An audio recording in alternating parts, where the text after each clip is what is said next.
Hello, everybody. Today I will speak about strong normalization for Gödel's T.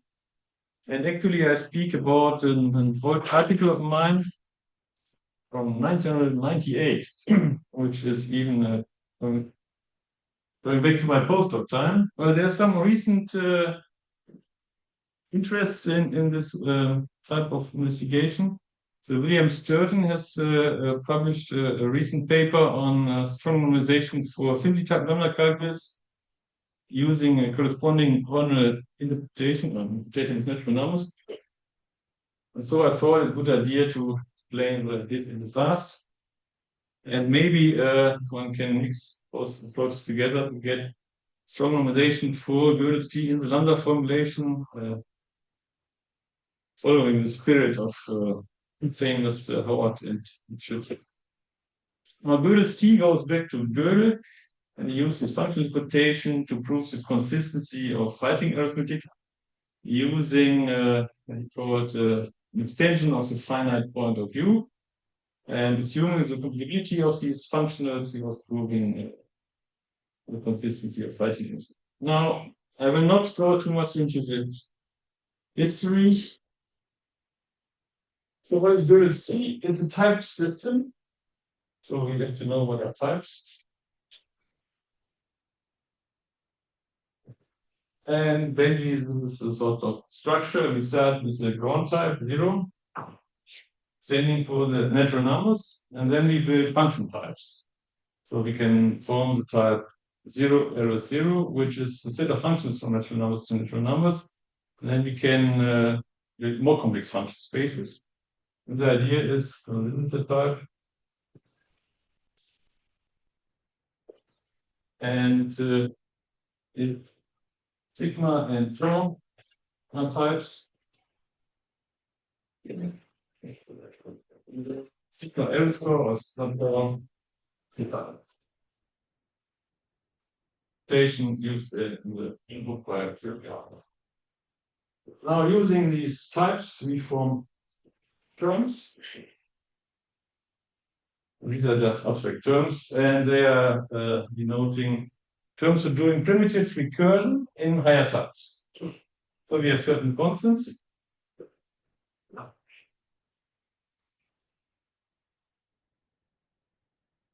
We have what's called commutative K and S. I will indicate the types in a moment. We have the recursion, and we have constant to 0, and now with appropriate types.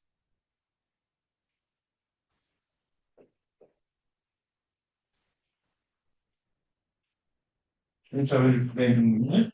Now 0 has type 0. Successor has type 0, arrow 0, because it maps natural numbers to numbers. Okay, and now these are the constants. And now if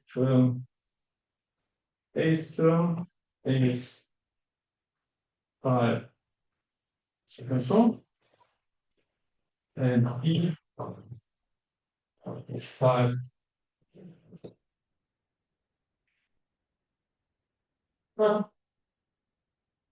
then we can apply A to B. So A is mapping terms of type to terms of type term type.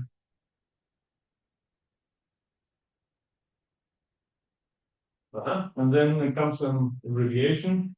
If I form term of this form, then it stands for first from A, next one is 3. Yes, A. Now for types, I use notation sigma 1, sigma n. Here's a bracket in on the right.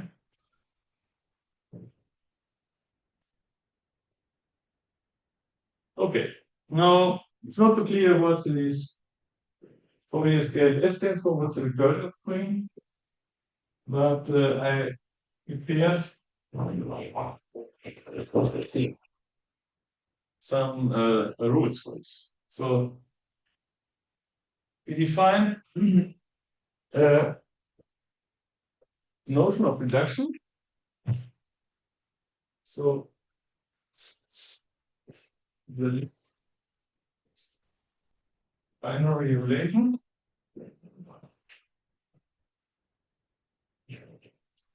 follow. Yeah, and now comes it. These are rules how to compute these functionals. So the idea is that we simplify terms. So we have the left-hand side, we have the right-hand side, then we reduce the left-hand side to the right-hand side. Now the combinator K works as follows. It takes an input sigma and produces an output of type tau. That's the type of K. And KAB is basically a projection to the first element. Okay, now comes the complicated S combinator, and the S combinator takes three elements as input: A, B, C. A of this type, B of this type, C of this type. And now what is it doing? It takes the C row as input for A. So this gives an element of sigma L star. And this is now applied to a term of this form. So we apply B row sigma to C row. So this gives a term of type sigma. And this is of type sigma L star. So we get an element of type tau. And this describes all the type of S. You see, writing down the type of S is a someone miss. Actually, I think it's very helpful to write it down because actually the type by Harry Howard corresponds actually these are exactly axioms or of Hilbert, of implication fragment of Hilbert's calculus for what you Yeah, that's true. That's let's say someone not the point I wanted to make. Yeah, no, but I think this anyway. Yeah, but basically you have to form the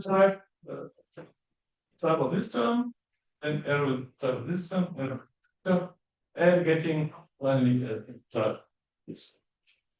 Anyway, what is most important is first of all with K and S, you can do very interesting things. If you connect K and S, what you can define is what's called lambda abstraction. So all explicit definitions can be modeled using these combinators K and S. If you've never seen this before, it's somehow difficult to understand. You have to believe me that this is classical stuff known from the 1920s that you can express powerful stuff with K and S. But Gödel's T is not just about forming complex lambda terms. It comes to the form of primitive recursion. A primitive recursion in finite types. That's important. With K, S, and R having certain types. Now we take R index tau, and what it gets as an input natural number, in term of this type, in term of this type, and the output is term of this type. Now it looks like standard primitive recursion. So here's the recursion argument, first argument of R tau. And if this is 0, we project to the second term. And if this is non-zero, a successor, then we use the first term. And what we do is A can be applied to the term 0, we get this one. It's of type tau index tau. This by recursion hypothesis, so we do a recursion on this argument here. This will be a term of type tau and the resultant term of type tau. And so these are the basic reductions, and then we close under context, namely if you have the term AB, and we can simplify B into C, and we can reduce the term of form AB into AC. And similarly, if we can reduce A into B into the term C, we can reduce AC into BC. Now what's the question?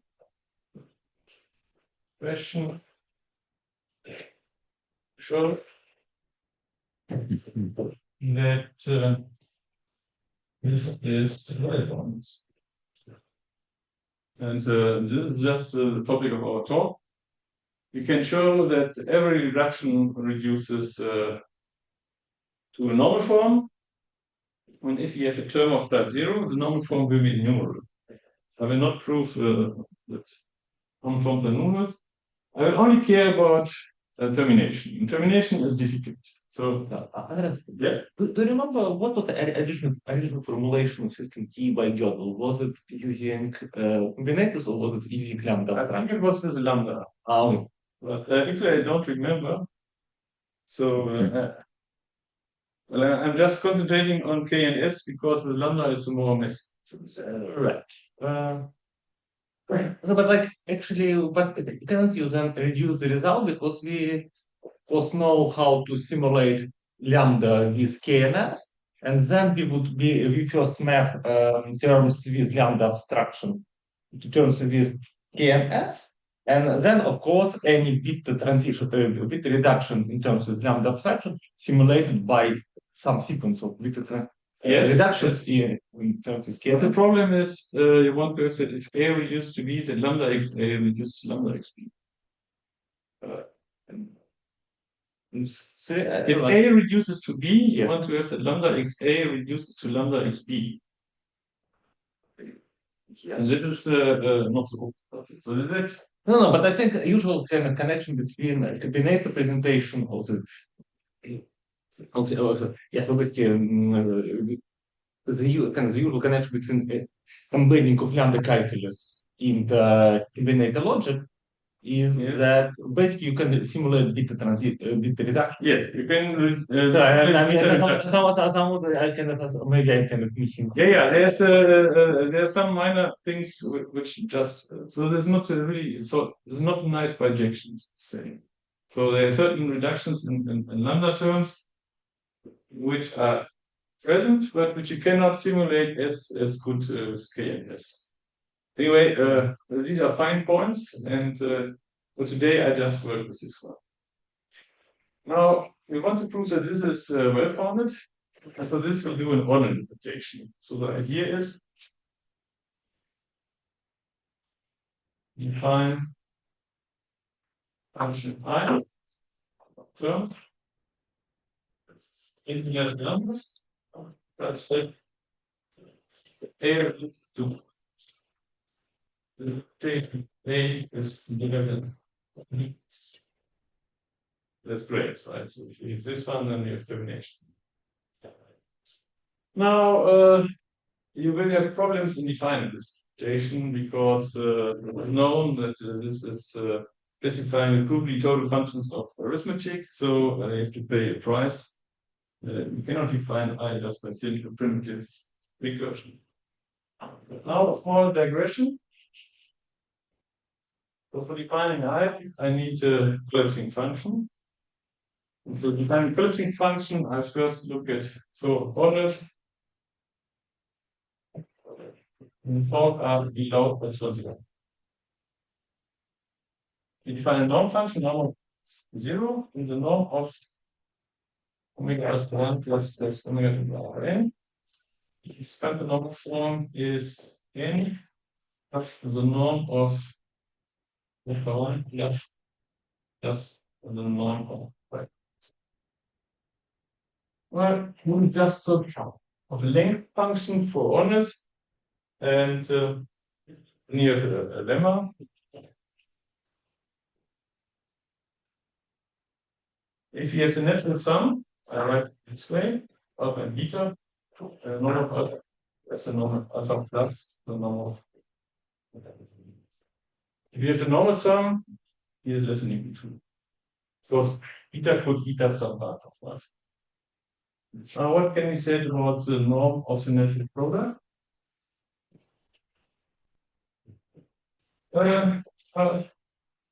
Natural product is bounded by the product. The norm of natural product is bounded by a distance, and the norm of plus norm of minus 1 is this one. let's see. But if alpha or beta is 0, on the right hand side is fine. We have to be careful to be assuming that alpha just to avoid apologies. Then we have some properties, namely, what can we say about the norm of alpha comparison with the norm of the alpha? Now it's a bit of tricky because we have to write a number in cantonal form with respect to base 2, and we have an estimate. And the norm of the alpha bounded by norm. You will believe me, this is going to happen, and it's just a verification. Now, I start the function, which is looking at the basis. So I take a quickly growing primitive Gödel function. Let's take the fifth branch of the Ackermann function, and equals 100, where of x and there's one of these is as an equal into the x. So what I want to say is I want to have some space. A little bit of overkill. So I'm sure you can reduce 5 by 3, but it doesn't. How come the definition of psi of alpha?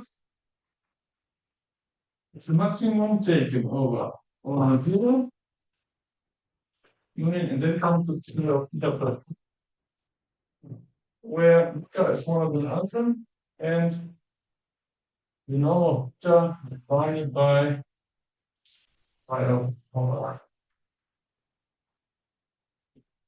So this is well defined, because if you have given alpha, the set of beta less than alpha where the norm of beta is bounded is finite, and then we have finitely many values. In my induction hypothesis, we can assume that we have these values well defined. And then we have a proposition, namely k is equal to psi alpha. And if the numbers, this Kurzing function doesn't do much. Second, it's somehow obvious that k is definitely equal to psi.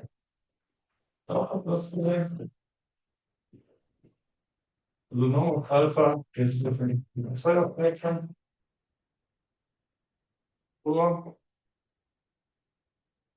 psi of beta plus 1. That is equal to psi beta plus 1. 5. 5 is most important. Psi of alpha plus psi of beta, bounded by psi of alpha plus beta. Now the definition has the following property: 6. If alpha is less than beta, and the norm of alpha is bounded by psi of the norm of beta, psi of alpha smaller than beta. That's the important property of the Kurzing function. So what does it mean? If alpha is smaller than beta and complexity alpha, if alpha is controlled in terms of the complexity of beta, then psi of alpha is smaller than psi of beta. How can you motivate why precisely you using as vehicle this function in string function? We will see in the proof. Okay. So in the alpha is omega, then psi of alpha is 5. The line. Now, how to think about the psi function? We have never seen it before. The psi alpha function works a bit like the h alpha of 0. You see? Anyway, but I use this function. What does this function do? It collapses psi, collapses epsilon 0 to inner x. It's a closed function. Now, let us prove this one. It's interesting, yeah? Proof of phi.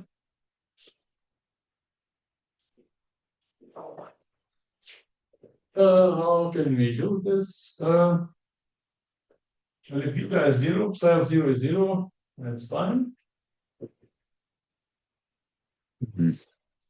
So assume that beta is bigger than. Now what? We do we do induction, of course. Psi of alpha plus psi of. I have no idea what this is. But we know that psi of beta is this form. Is this form, right? So this is the same for some gamma smaller than beta, and the norm of gamma is bounded by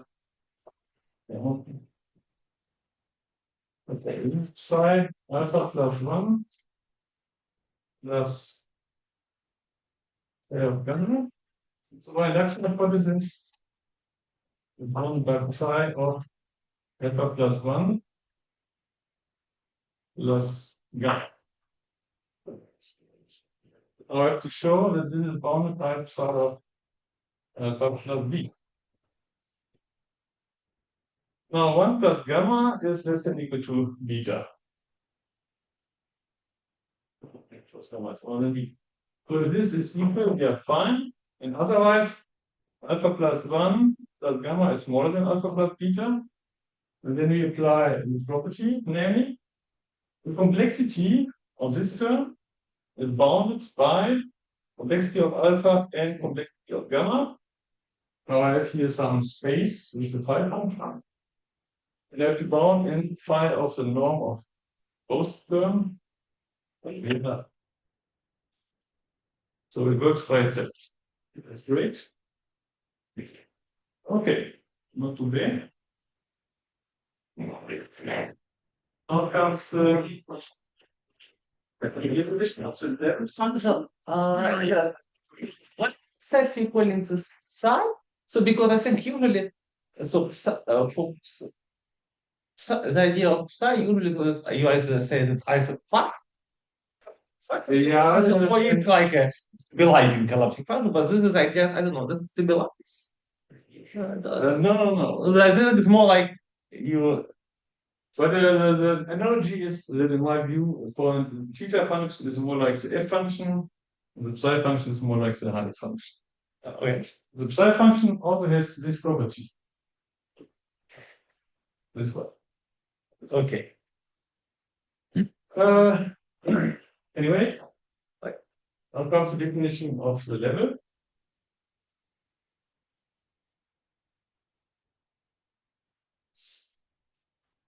So we say the level of type 0 is 0.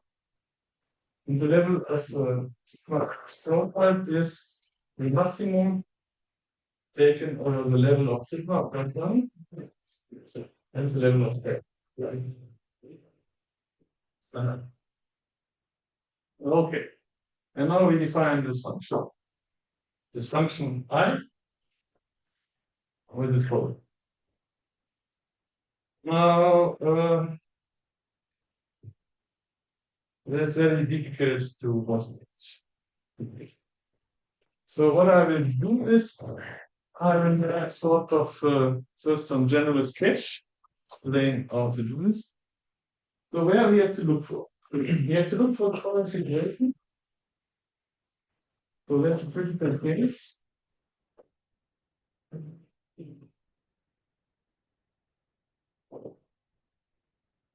And here's A and 0 for the power.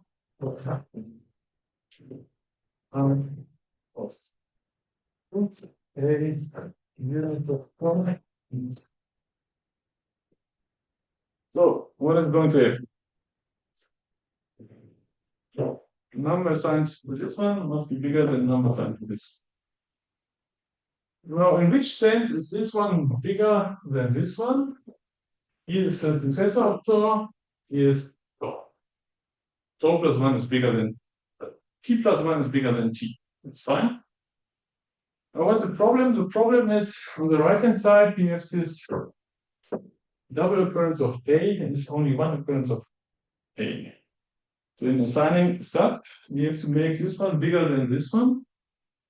And now, if you want to measurize double occurrences, somehow you need an exponential function, namely 2 to the a plus 1 is bigger than 2 to the a plus 2 to the a. It's not too bad, but it indicates that you have to involve an exponential function. Next problem is in the definition of the reduction relation. If B reduces to C, then AB reduces to AC. So we could also look at reductions, the critical reductions, but we also have to take into account that we have to reduce the G. And so it comes with some extra. So now let's go back. So Schütte was doing an online assignment. And he was doing what? Only cursors for numerals here. So this is 0, success of 0, success of 0. And yet here numerals n. And he was only considering reductions where the value of n was known. Now for this restricted version, he assigned an ornamentation. So now how can we do this? Well, this combinator has a level. The level is tau plus the level of tau plus 2. The level of this one is bigger than the level of the subterms. So what does this mean? So assume somehow you can assign an interpretation for A, and somehow you can define interpretation for his. And somewhere there is interpretation of the R of tau. And since the level is bigger than the level of subterms, you can put an exponential function on the top like this of n plus 1. And then you can somehow imagine, well, here's some tau, let's say, oh, t is disappearing, t is just the n plus 1. Then we have here, let's say A, we have here from E, again A, and here we have N. And then you can imagine that this term in some sense is bigger than this term. So that was my plan. So the first idea is we go from t, the value of t, giving us the value of t. And this inequality is correct. The only problem is you also have to take into account is we have S. That R of S reminds me R of T. So all those reductions in the term agreements, they have to be considered. So if the value, if S reduces to T and S and T are doing type 0, then the value of S is the value of T. So this interpretation here does not reflect reductions like this. So the Schütte assignment doesn't work. It only proves the weak normalization in the sense, first you have to calculate the value of these terms. You have a numeral, and you can only apply this rule when you have calculated the value of the recursion. Now, okay, the value of t doesn't work. Now, what we could think of,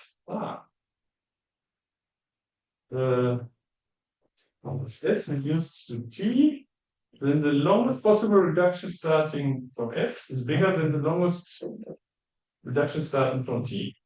So if S rewrites to t, and the derivation length function for S is bigger than the derivation length function for t. So what we do here is we plug in here the derivation length function for t. And yeah, we have here success of t is plus 1. Here the variation is nothing. So that's fine in the sense. So if S reduces to T, the derivation expansion for S is bigger than the derivation expansion for T. So this gives a nice reduction. Now the problem is the following. In assigning complexities to terms, we are not allowed to assume that the values exist, because values exist when you have shown termination. And you cannot assume that you have a bound on the longest possible derivation because you don't have proven normalization yet. So this is a nice idea, but in proving something, you cannot put into a proof what you already want. So this does not work. It collapses. Now, how to rescue the situation? And the situation can be rescued as the following. Assume for a moment.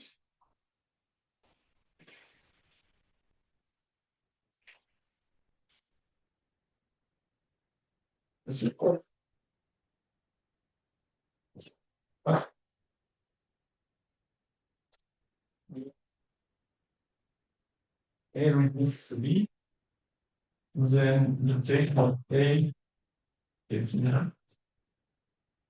What does this I give us for this information? Well, this information is as follows. If I have the derivation of this form, starting the term A1, then you get a descending sequence of natural numbers. What it means N is bounded by the integration of the first term.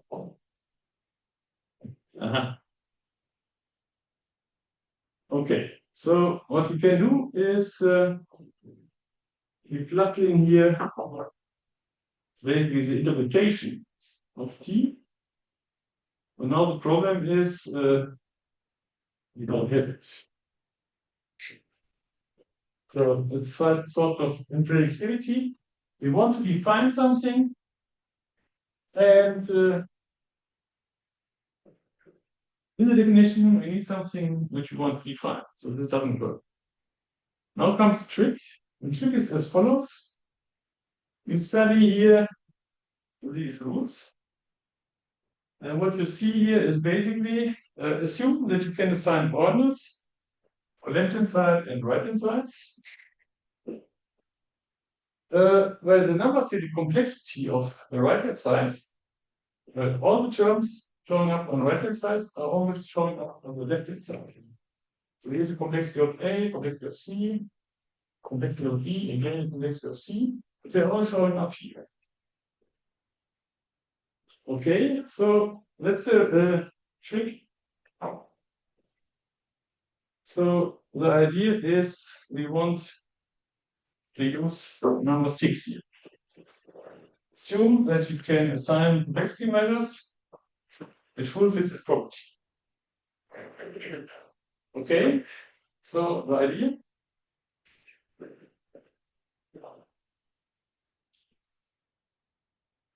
The idea is first assign ordinals from terms into from 0. So that if A and B, then O of A is bigger than O of B. Yeah, okay. But and we want to have that's the norm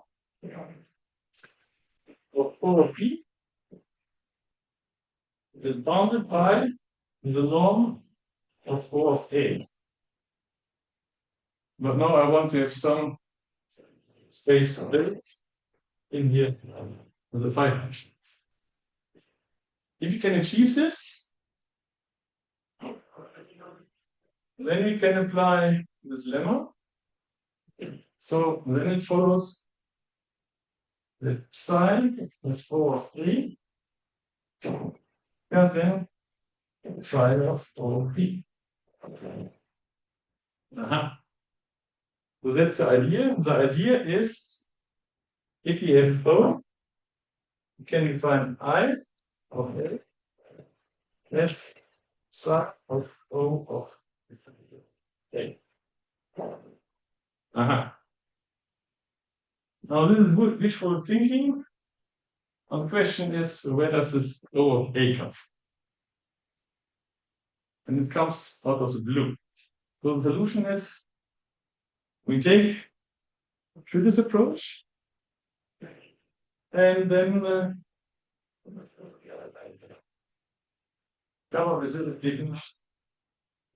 So how to think about this? So it's a very complicated definition. So instead of finding a natural number to a term, we define a finite vector every term. Finite vector where almost all entries are zero, but for the indices I less than equal to the level of the term, we assign either natural numbers or infinite numbers. Now we have assignment for zero, spectacular, successor, yeah, that's fine. The combinators K and S. Actually, in my paper, I also used case distinction functional, but it doesn't play much role for this talk. So for I bound, then the level of T, I take 1 here, otherwise 0. That's fine. Now comes the most important part, the recursor. What can I assign to the recursor? And here I have just an assignment for a single recursor R of tau. So what is going to happen? R of tau is waiting for a recursion argument, but it can appear in context. And if R appears in the context, you don't know the recursion argument. So this means you have to have a super bound for all recursion arguments waiting to be detected. And in my sketch I said we have to go high up, so to the level of term. The level of the recursor is level of tau plus 2. You said here an omega, and omega is upper bound for all of recursion arguments. Below I take 1, otherwise 0. Okay, now for situations where the recursor knows its recursion argument, I will be a bit more specific. So what I'm doing here is, if I is 0 on the ground level, I take basically the interpretation of t. So if I is 0, R t of t, the argument 0 is, I take the value for t plus 1. It's not bad. So then for I between 1 and the degree of tau plus 1, I take a 1. Now trick is this one. That's the most important one. So this is where the argument is going to happen. This case and then this. Now, in some sense, you don't see it right now, but what's going to happen is I plug here the collapsing function. Now you don't see the collapsing function because the collapsing function applied to natural number is the natural number itself. So that's but you have to think about the collapsing function applied to this level. Finally, you have to make up this complicated structure. The complicated structure is looking as follows. If I is big enough, you jump as the complexity of the first term. In particular, if you go to the highest possible level, you get the 1 here. If the 1 here is bigger than 0, it's the same level as b. Now, building up these complex nest terms is the Schütte-style construction, which also goes back to our. This is a recursion. So in defining the vector at level I assume that I have defined the vector at level I plus 1. I take the exponential times the value of A and the value of B. Now, why is this a good definition? Because you have to guarantee monotonicity by reductions the second argument, and in the first. Now, by plugging in the sums here, we somehow guarantee monotonicity with respect to the subterms. And finally, at the final end, what we are doing is we take this AB1, this complex nested term with iterated exponentials, they give some omega, it's a natural product, plus the value of A plus the value of E plus the level of tau, and then comes the collapse. That's going to work. Now, what is the claim?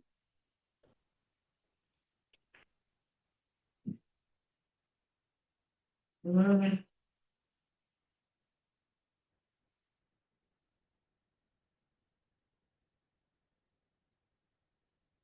I go.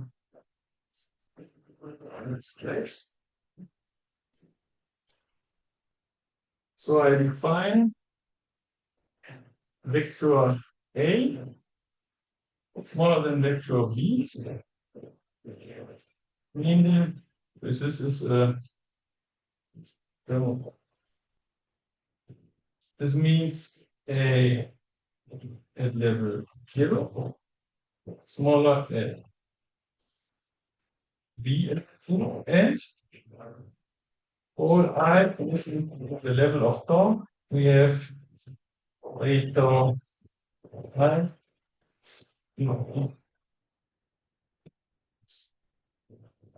So what we say is the ground level, this one has to be smaller than this one. And for all higher levels, for I bigger than 1, we have here this weak inequality. Now this weak inequality is needed to show this one for complex terms. So we need a complex construction. And what is now the claim?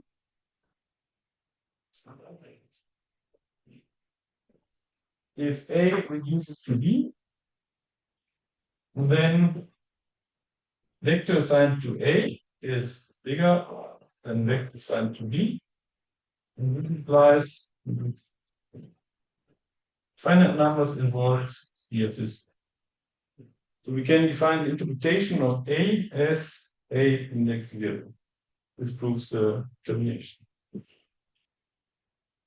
Now, now comes the highlight of the talk. I will show the critical reduction. That's interesting. So I will deal with this reduction. Maybe Yes. you can comment what was the idea of the assignment, what should be intuition about the sequence, what it actually tries to capture. Yes. Somehow the picture is this one. So in some sense,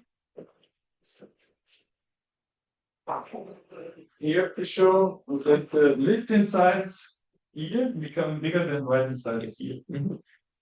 Now, you have to figure out, for example, if you have S combinator, you have here 2 occurrences of C, and only 1 occurrence of C over here. Yes. So what we have to do is we have to figure out a position on the left-hand side, which is so big that it doesn't show up on the right-hand side. And the idea is that the level of this constant is bigger than all the levels of the subterms here. Okay. So we built an iterated exponential term of height of the level of this term, yeah, and plugged the 1 over there. In these terms, there's a 0. And that's a trick when we are here. Say we have here A sigma tau B sigma. If I becomes bigger than the level of B sigma, then I plug this AI. Right.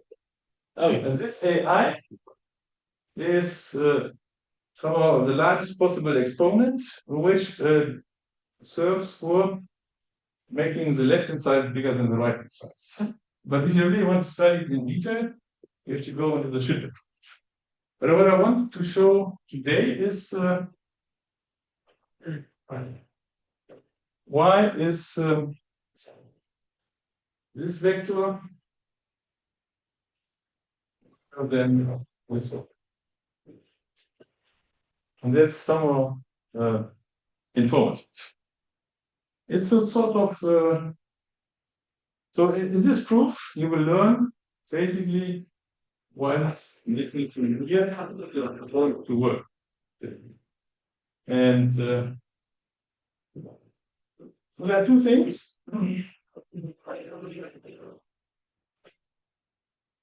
So what is needed in my proof are properties of a Cauchy function.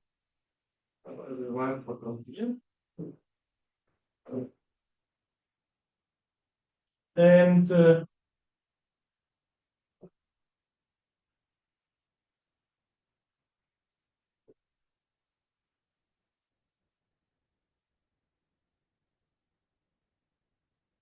yeah, now the question is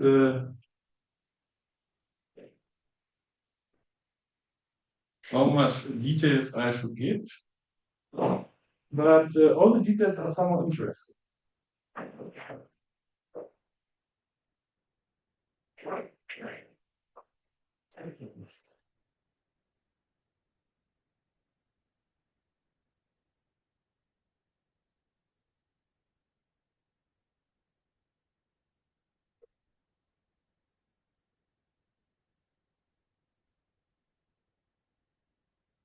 Maybe I start with the level 0 construction.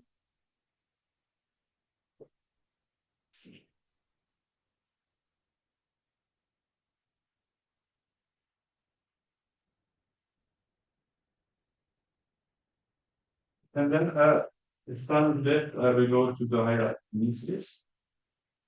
So what is the claim? The claim is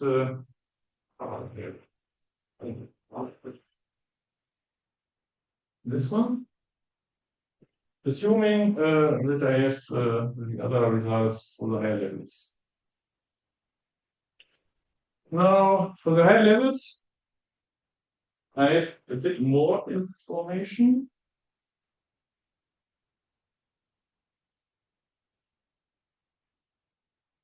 So what? So let me write down. So I want to do this one, but for proving this, I need a bit more. So AI is the value of this one. BI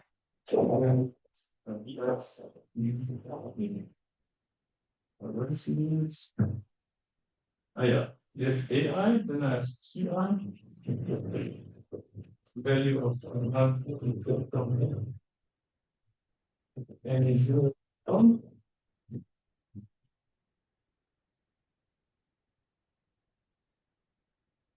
BI,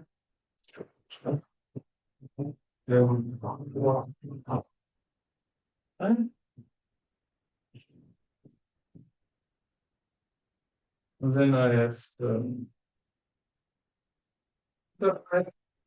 is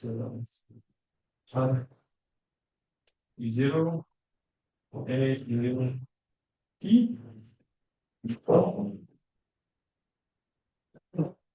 and liter I is the right hand side.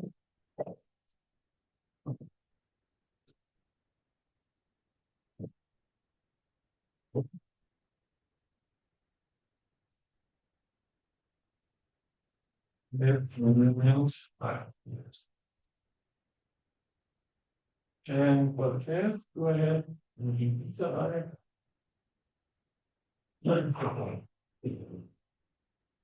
Yeah, now I go to the right hand side. Is T, successor T, A, and beta I is also successor zero and the key. So what's the point here? I'm hunting for these two terms. I want to show that zeta 0 is smaller than beta 0. Now, in calculating those numbers, I have to calculate the subterms. Eta I, I'm calculating eta I have to calculate Ci, Pi, and the AI. And now,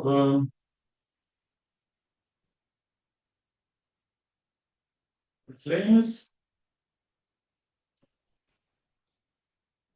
Ci more than Fi. Now, this is somewhat obvious. Ci is this term. What's the difference with alpha I? It's just the successor. You can imagine that T0 is smaller than the successor of T0, so that's somehow. Okay, and A I plus eta I plus I plus 1 plus this eta I for 1 is equal to get rid of that S.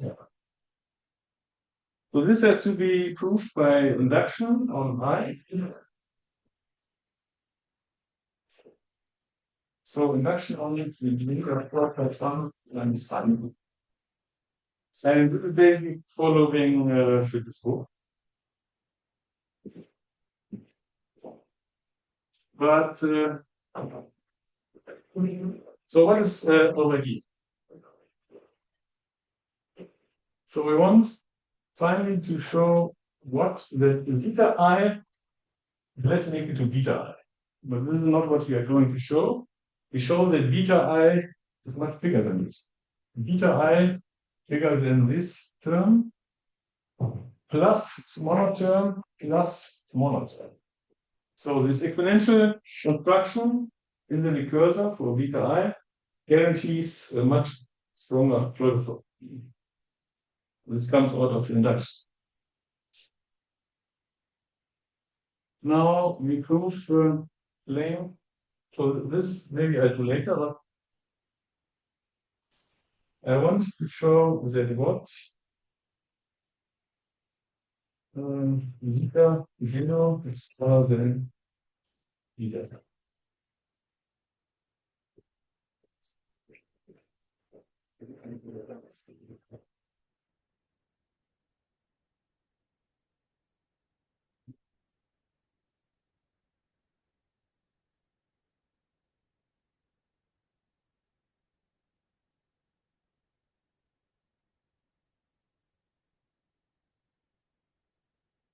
Yeah. First, we calculate this term.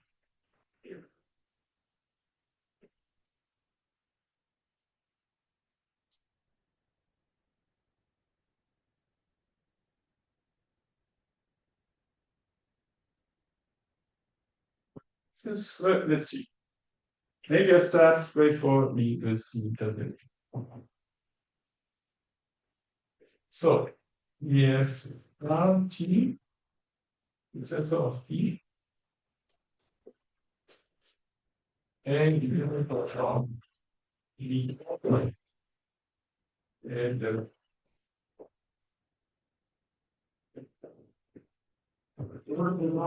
what we have to do. You have to use this definition. So what is this?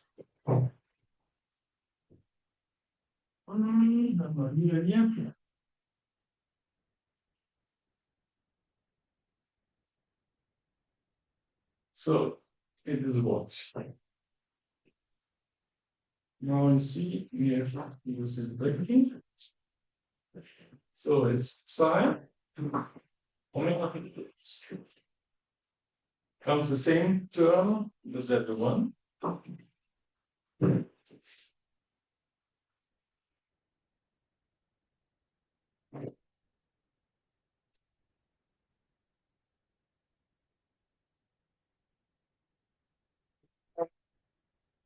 This term, level 0.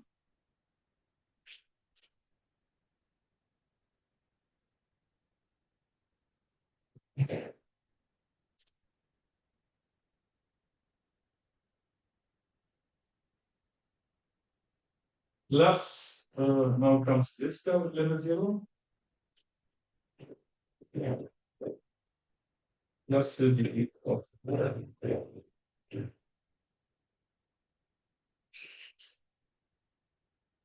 Aha. Now,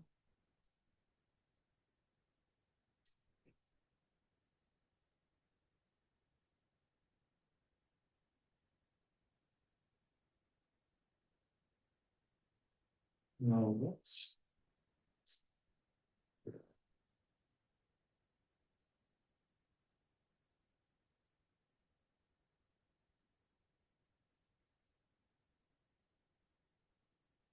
Yeah.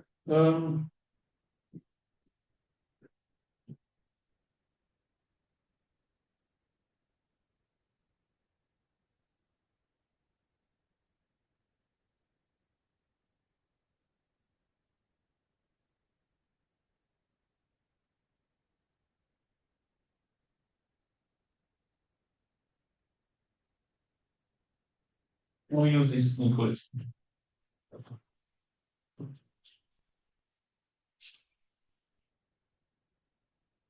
So we replace this term by a sum of 3 terms. Yeah. So now comes first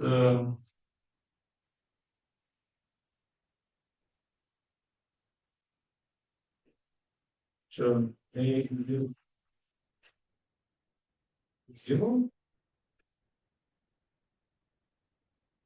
Form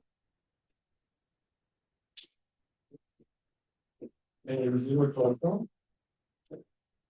Form 1.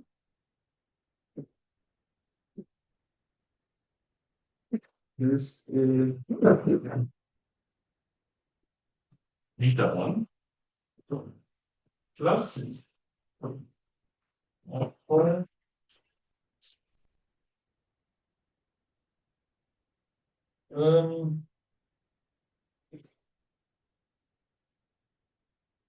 so this term plus 0.5 b is equal to okay.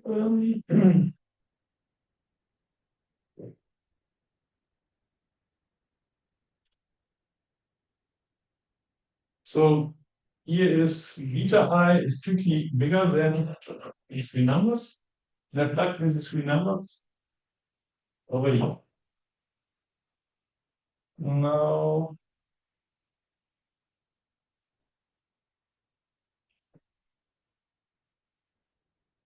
what? So I have only find this number, so I have to copy these numbers.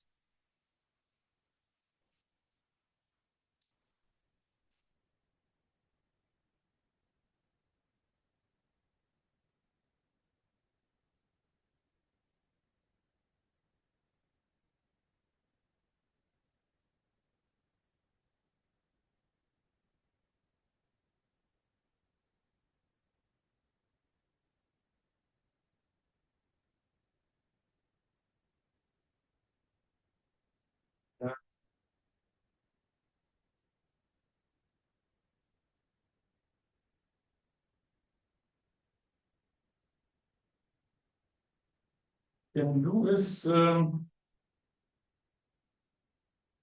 I start at the other side. and I calculate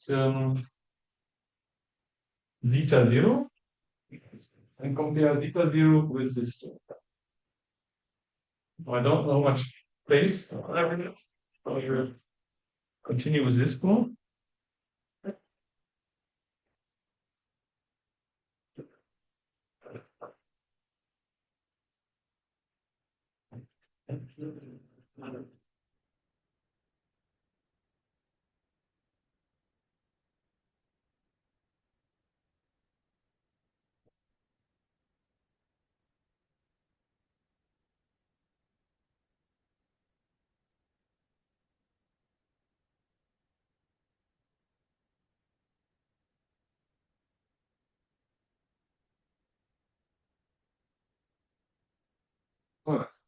So here go here.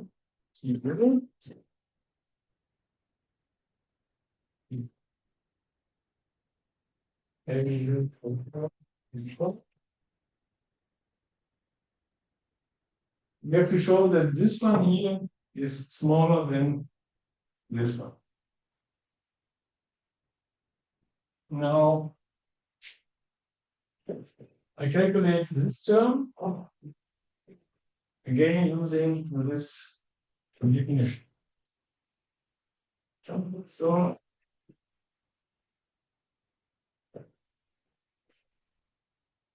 what's going to happen with this sign? This term is in the x1.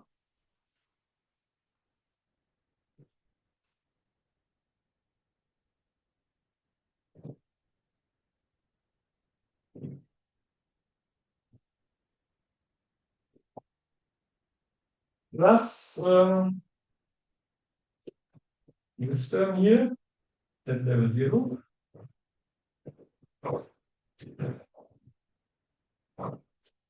Plus the whole term at level 0.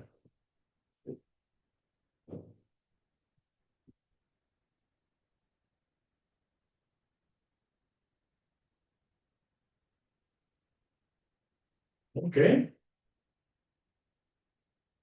What we are doing now is we calculate these terms again using this here.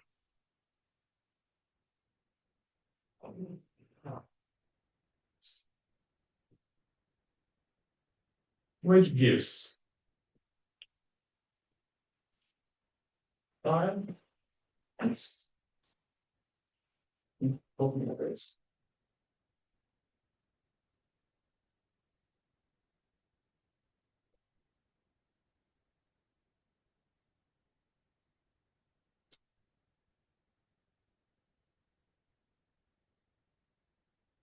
now comes here both term.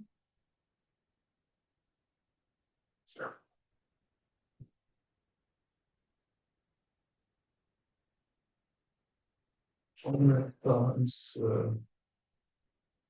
a 0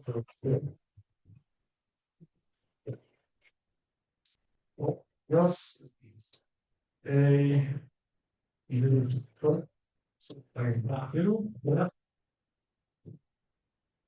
0 0 plus degree of nodes.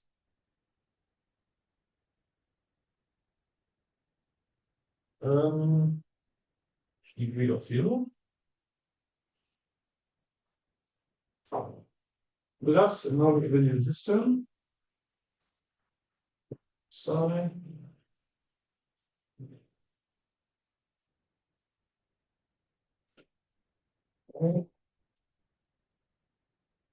this term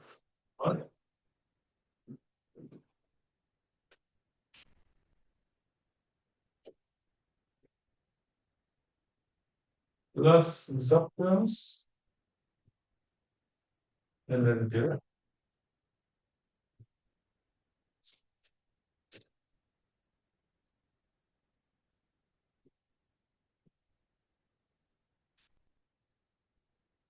the 0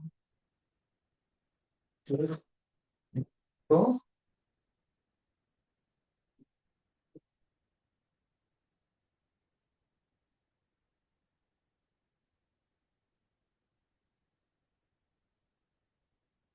Ah ja, and here I missed so, okay. Don't- Not too big. Now we have to show this one is bigger than this. How can we do so? And now comes the magical trick. So the maneuver is the following. The maneuver is this one. So it means if you have the psi and here comes the sum, in the sum you can delete some psi's to make it bigger. So what we are going to do, we just do a small maneuver. We wipe out this psi over here, psi over here. Very nice maneuver. And now we have to collect terms. So, here's omega, and then we check. We have here this term.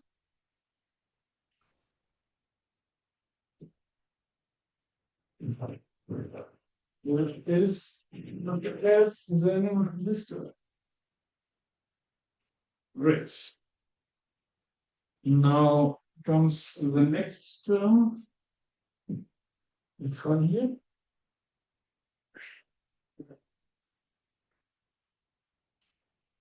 This one. And now we have this term here.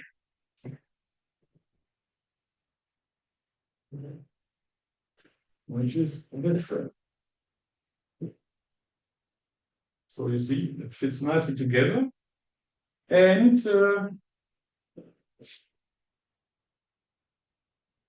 now we remember, here's a plus one.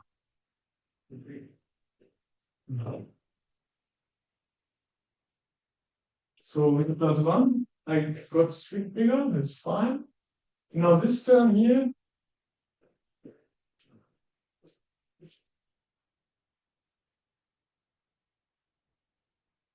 maybe I argue as follows. To make clear, the two and I have the plus one.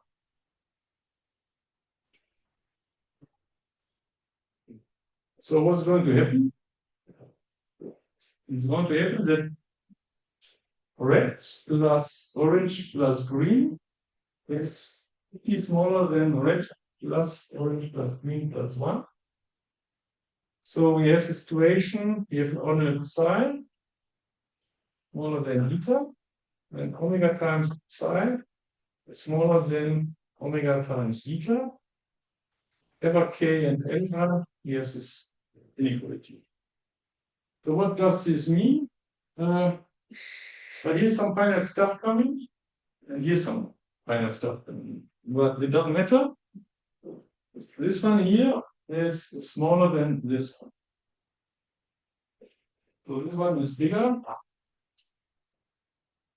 than this one. And now, the end. You have to apply this lemma. If alpha is smaller than beta, hence complexity of the smaller side is bounded by complexity of the larger side, then you can do this. So this inequality. So we have to look what stuff is waiting here, the finite stuff. So we see here A0.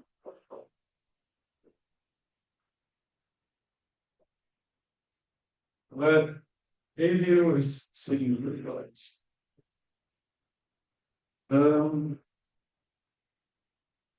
This stuff here is bounded by this stuff here, because here's the delta T. Then you have the B0, that's fine, it's over here. And you have the degree of tau 2 times. But it doesn't matter because I can use here my powerful function phi. So 2 times the degree of tau is bounded by phi of the degree of tau. So one occurrence of the degree of tau here is 2 occurrences of the degree of tau here. So you see a magical proof. And that basically is. That's a case for I equals 0. Now, so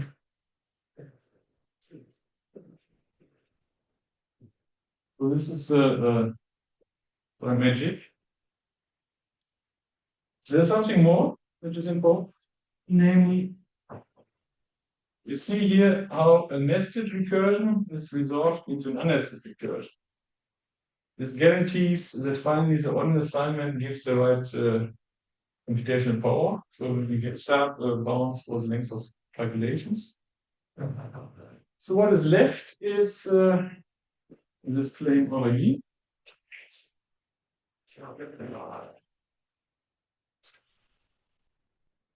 This follows the proof by Schüttel. I could give it, but I can always stop here, so it depends on the audience. So you have seen the major point. The major point is this calculation which I showed.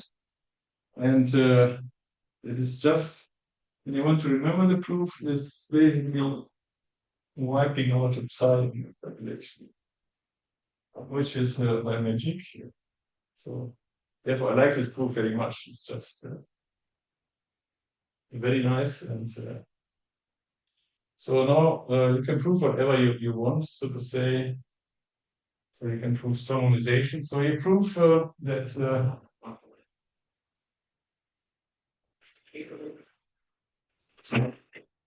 that in these cases, the left-hand sides get a vector bigger than the vector of the right-hand side.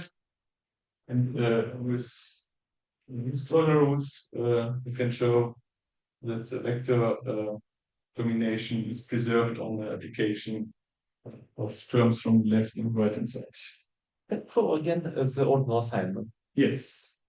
Right. So then This one was the the other one. That one. So do I understand correctly? Okay, so basically the only level of the sequences at which I think psi connect is level 0, right? So No. There's one thing. so It's this one. okay, this one is okay. So that's Right. So that is so to say a very deeply hit into the whole construction. yes. Right. But this is of course the major part to say where I what if I should Right. I see. No, kind of, I guess, yes, I guess this kind of should answer my question. But I was interested if your ordinal sign, you can extract primitive recursive from ordinal sign, but then I guess the answer is no. Sure. No. Well, What is the your opinion? assignment itself is definition by primitive recursions. So assigning No, you okay, it's primitive recursive expression with psi. Oh, yeah, expression with psi, yes. So this is non-primitive recursive, yes. And of course, the Schütte assignment is find effective primitive recursions because he has not to evaluate the derivation of this function. Just he is assuming that. And Schütte construction is just for simply time calculus. No, it's also for Gödel's T, but this assignment where the recursor is not going to work on arbitrary terms but on numerals. Okay. Not too big. Now so how to make 2 papers out of 1 paper? The funny thing is this all has an application to elementary recursive functions. Now how is this? When you drop this one here, and you drop the occurrence of omega here, then you assign only natural numbers to the proof, but it's exponentials. So then you have a system of terms where the recursor is not showing up in this form abstractly, but only in connection with its recursion argument. When you get a restricted subsystem of Gödel's T, If this is a restricted subsystem of Gödel's T, you can only define elementary recursive functions. And it's sort of by looking into the proof and just getting rid of omega and then you only finite numbers. And then you see here iterated exponentials showing up, and so you get iterated exponentially bounds on the length of derivation, and then you get what's an application to what's called implicit computational complexity. Right. So, but this is like the same thing as just simple types under calculus. Okay. In some sense, yes. In some sense, No, sorry, because no, sorry, but because lambda calculus, derivation lengths are iterated exponentials, yes, but you cannot define iterated exponentials. Depends a bit on how aggressive you start this. And with these, let's say, restricted recursors, you can define iterated towers of exponential. Okay. Okay, so do you want to see the rest? I guess not. It's now 5:30. Maybe a moment to stop, but you see some of the magic of the proof. You start on the right, start on the left, and then it's really it's a highlight.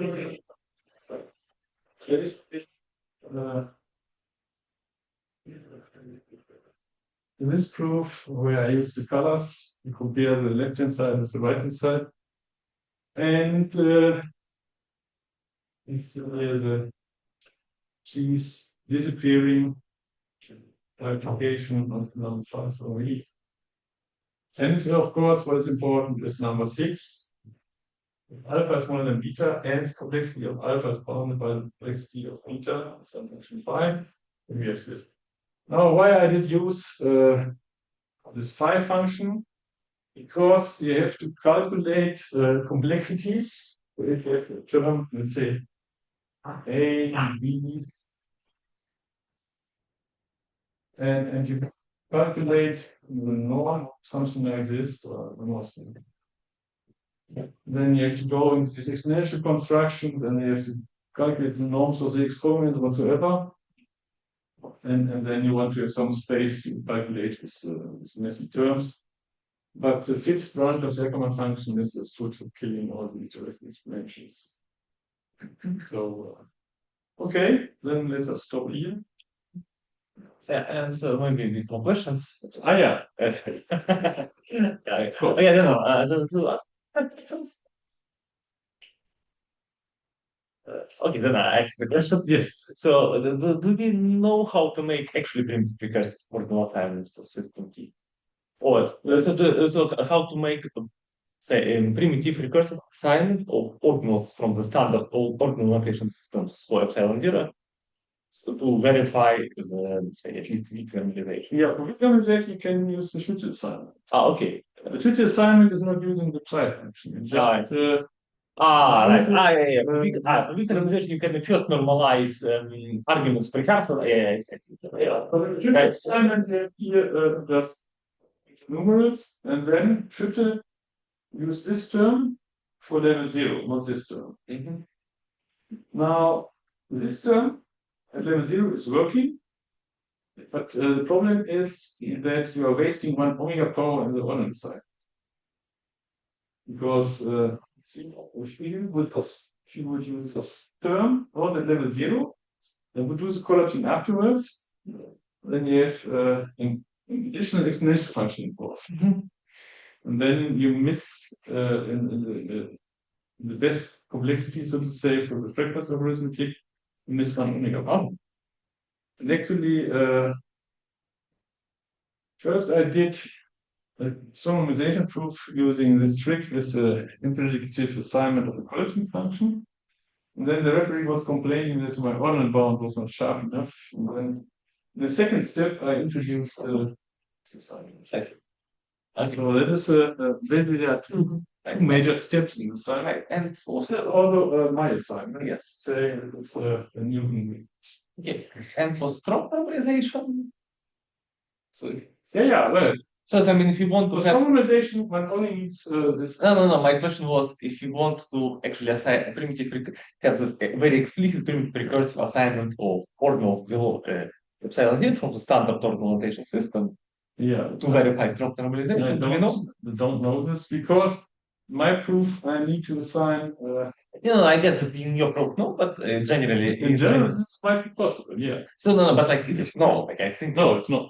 yeah, okay. I mean, I guess actually, I think probably we even can extract this from some general results. This, I think, theorem of I think it's due to security, right? So if you can prove, if you prove in P of X that some relation is well founded, then in fact there is a primitive recursive. So actually, I think even like we do like even elementary recursive map from this well-founded relation in the kind of right omega f. So into like proper initial segment of epsilon zero. And I think by so basically, yeah, you can indeed, since we know, like, I don't know, basically, since we know, like, that for when we consider like any fragment of system T, then you will be able to prove strong normalization in T of X.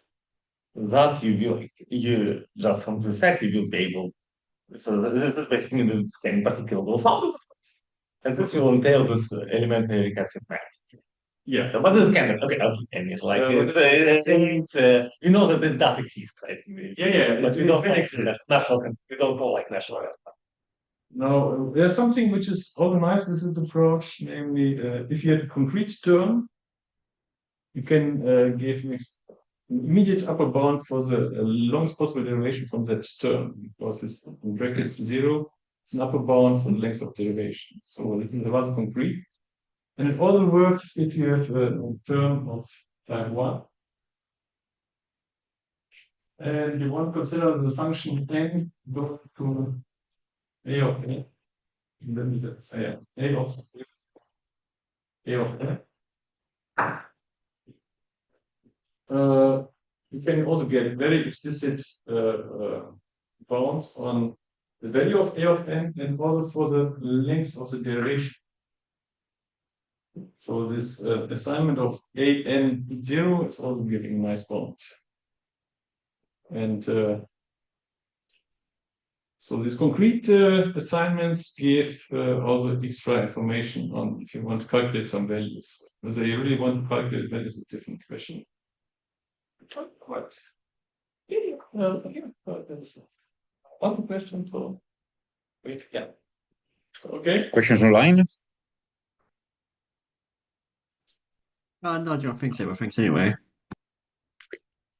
Okay, Then I then guess we we can stop. take that.